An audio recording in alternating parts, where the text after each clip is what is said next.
Hello friends, welcome back to media talks. நான் உங்கள் Mounika. Episode பற்றி பேசுகிறதுக்கு முன்னாடி உண்மையிலே ஒரு ஸ்பெஷல் அப்ரிசியேஷனுங்க நம்ம விஜய்க்கு. என்னமா நடிப்புங்க, மை காட். அப்பா, அந்த கோவமாக அந்த மூஞ்சியில் பார்க்கணுமே அவரோட கோவத்தை, என்ன அழகு. அப்பா, அவரோட நடிப்பை பற்றி பேசுகிறதுக்கு வார்த்தையே இல்லை. அவ்வளோ சூப்பராக வந்து ஆக்ட் பண்ணியிருந்தார் இன்றைக்கி எபிசோட. எல்லாருமே வந்து சூப்பராக ஆக்ட் பண்ணியிருந்தாங்க. எல்லாருக்குமே மிகப்பெரிய வாழ்த்துக்கள். இப்படி இருந்தாலும் ஒரு ஸ்பெஷல் அப்ரிசியேஷன் நம்ம விஜய்க்கு.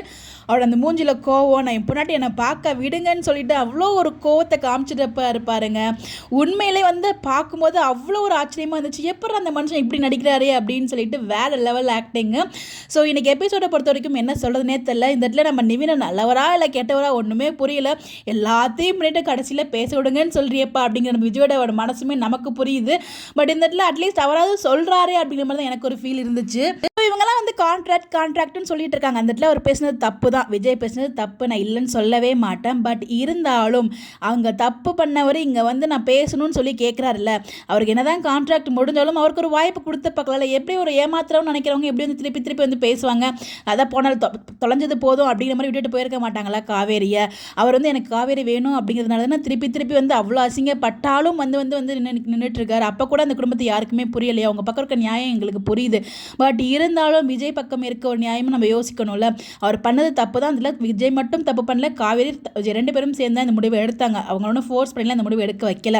ஸோ தப்புனா தப்பு, ரைட்னா ரைட்டு, ரெண்டு பேர் பக்கமும் இருக்குது. அது வந்து யோசிக்காமல் ஃபுல் அண்ட் ஃபுல் விஜய் தான் தப்பு, எல்லாமே ஆக்ட் பண்ணுறாரு.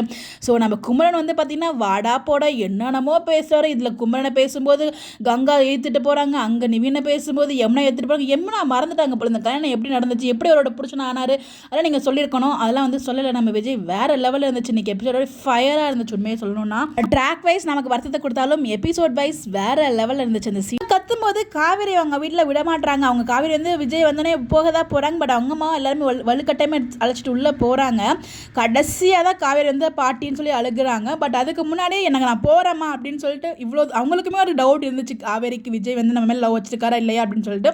ஒருத்தர் இவ்வளோ தூரம் வந்து இறங்கி வரும்போது எனக்கு அவர் தான் வேணும்னு சொல்லிட்டு காவேரி வரலாம்ல, அவங்க அம்மாவை மீறி வர முடியாமல் அந்த சூழ்நிலை கதையை வந்து இருந்துட்டு இருக்காங்கன்னு நினைக்கிறேன் காவேரி.